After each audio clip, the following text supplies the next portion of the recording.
Good evening. Lawmakers and groups behind the second impeachment complaint against Vice President Sara Duterte believe it is President Bongbong Marcos who caused the delay to the proceedings, as the raps have not moved since they were filed in December 2024. In a joint statement on Wednesday, January 22, the Makabayan bloc in the House of Representatives condemned the lack of action in processing the impeachment complaints against Duterte, saying that the three complaints have languished in the office of House Secretary General Reginald Velasco for over a month.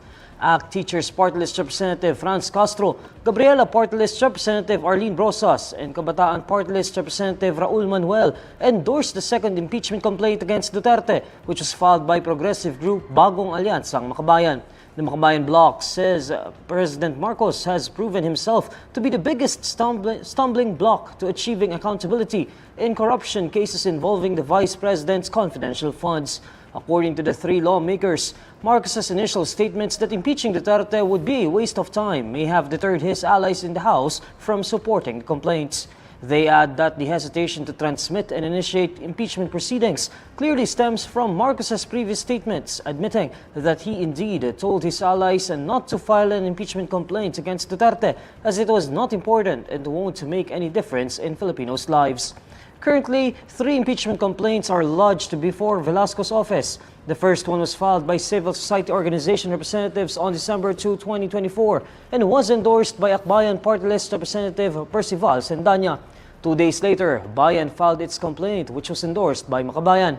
Then on December 19, religious groups, lawyers, and non-government organizations filed another complaint against Duterte. It was endorsed by Camarines Sur 3rd District Representative Gabriel Bordado Jr. and Ambis OWA Party List Representative Lex Anthony Colada. According to the Velasco, the complaints are still pending with his office as a group of 12 majority and minority lawmakers told him that a 4th impeachment complaint would be filed. Velasco also says that the possible petitioners target to get the signature of 1/3 of the House of Representatives so that the complaint would be forwarded immediately to the Senate. Velasco further says that if no new impeachment complaints are filed by Thursday, January 23, he would forward the 3 raps to the office of Speaker Ferdinand Martin Romualdez. Several senators withdraw their support for the controversial bill seeking to prevent adolescent pregnancies in the country. In a letter to Senate President Cheese Escudero on Tuesday, January 21, Senators J.V. Ejercito, Nancy Binay, Cynthia Villar, and Bongo requested the withdrawal of their signatures from Committee Report Number 41. The committee report contained Senate Bill Number 1979, known as the Prevention of Adolescent Pregnancy Act of 2023. Based on the letter, the senators say that while they believe that the prevalence of adolescent pregnancy is an issue that must be urgently addressed, further dialogues with stakeholders is essential in order to accurately dispel misconception and remove objectionable portions from the bill. In a separate letter to Escudero on Wednesday, January 22, Legarda likewise requests the withdrawal of her signature from the committee report. Also in separate letters to Escudero, Senate President Pro Tempore Jinggoy Estrada and Senator Bong Revilla Jr., one of the authors of the bill, expressed their desire to disassociate themselves from the bill. Estrada says he arrived at this decision after carefully evaluating the sentiments and grave concerns of various private organizations that have expressed strong opposition to the proposed legislation. For his part, Revilla admits that his withdrawal of support from the measure was influenced by recent sentiments against the proposed legislation. According to Revilla, he believes that certain aspects of the proposed legislation require further refinement to better align with his advocacies and the interests of their constituents. Senate Bill Number 1979 remains pending on the Senate floor, while its counterpart in the House of Representatives was already approved last September. The National Coalition for the Family and the Constitution's Project Dalisay has launched an online petition against the Senate bill, which seeks to mandate, among others, the implementation of comprehensive sexuality education program in all public and private education institutions. The bill states that comprehensive sexuality education should be integrated into the school curriculum, guided by the Department of Education and international standards. But for Project Dalisay, the mention of international standards implied that the country is open to the concepts of comprehensive sexuality education, including childhood masturbation. Meanwhile, Senator Amy Marcos, one of the authors of the bill, has also distanced herself from the measure. A bill pushing for the imposition of the death penalty by firing squad for government officials convicted of corruption and other grave cases was filed before the House of Representatives. Under House Bill number 11211 or the proposed Death Penalty for Corruption Act filed by Zamboanga City 1st District Representative Kaimer Olaso, conviction of death penalty will be merited on cases of graft and corruption. These cases include graft and corruption as defined under Republic Act number 3019 or the Anti-Graft and Corruption Practices Act, malversation of public funds as defined under the Revised Penal Code, and with the case of plunder as defined under Republic Act number 7080. According to Olaso, he came up with the idea of the bill as corruption remains one of the gravest threats to the Philippines' growth.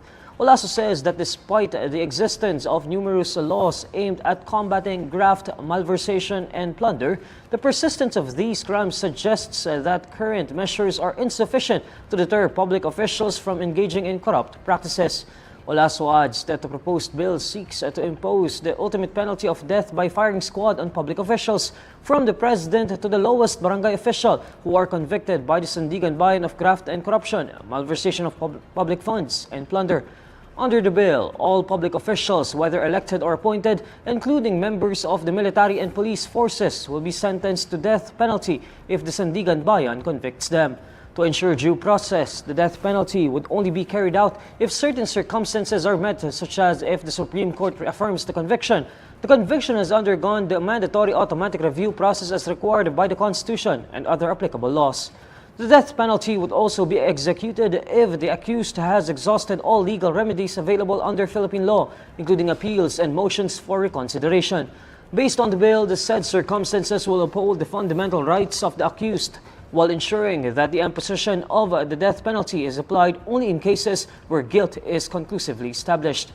Olaso filed the bill last December 16, 2024 and was referred to the House Committee on Justice last December 18. The Bureau of Immigration vows to identify the foreign accomplices of a Chinese national who allegedly conducted espionage activities at military sites following the verification of his records. In a statement on Wednesday, January 22, the Bureau of Immigration says the Chinese national was 39 years old and has traveled in and out of the Philippines since 2015. He is also reportedly married to a Filipino. In the same statement, Bureau of Immigration Commissioner Joel Viado says that the agency will ensure that they will identify any foreign cohorts that might be in the country assisting the Chinese national. Viado adds that alleged spies will face serious punishment for their crimes and have no place in President Bongbong Marcos's Bagong Pilipinas.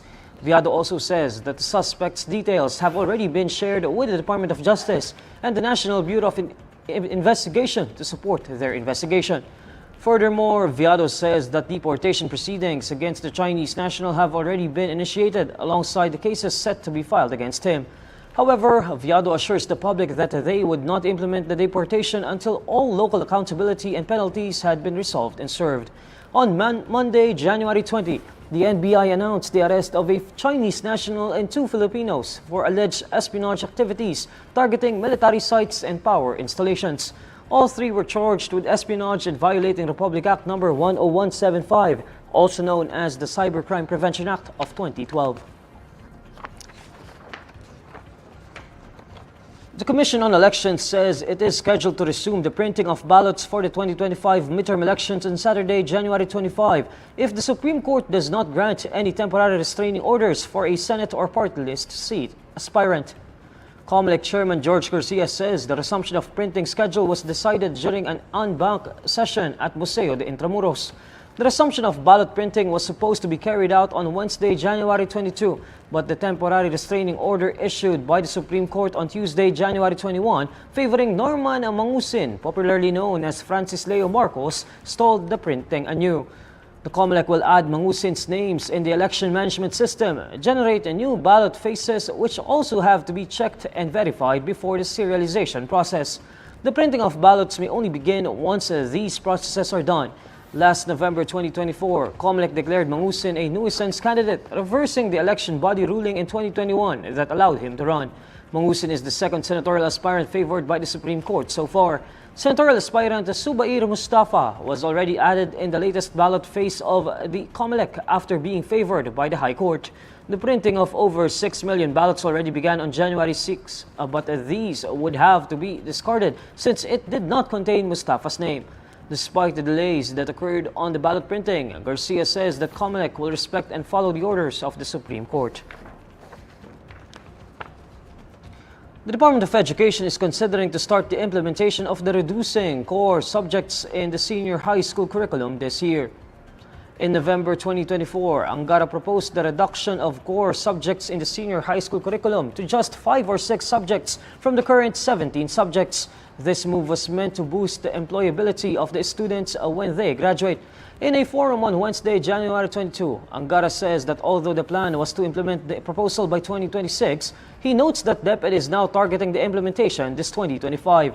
Angara says the implementation, which will begin in the school year 2025 to 2026, will be done in phases since some schools are saying that it's quite difficult to execute. The department will give schools the freedom to determine how they will put into practice the new measure in the curriculum.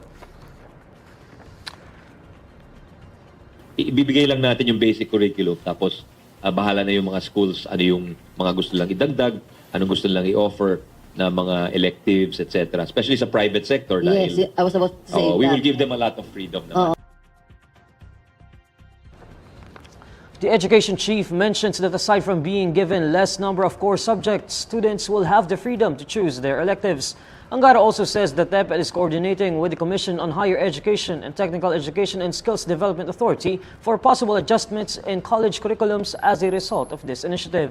Meanwhile, Angara was asked if the schools are prepared on the target implementation of the reduced core subjects. He says, Yes, in fact, they welcome it. They welcome the direction we're headed in. Kasi feeling nila valid yung mga findings namin. At saka yung findings na galing sa kanila actually. And these are the stories you need to know today. I'm Neil Mercado. Follow INQUIRER.net on Facebook, X, YouTube, TikTok, Instagram, and Reddit. For more stories, visit INQUIRER.net. Good evening.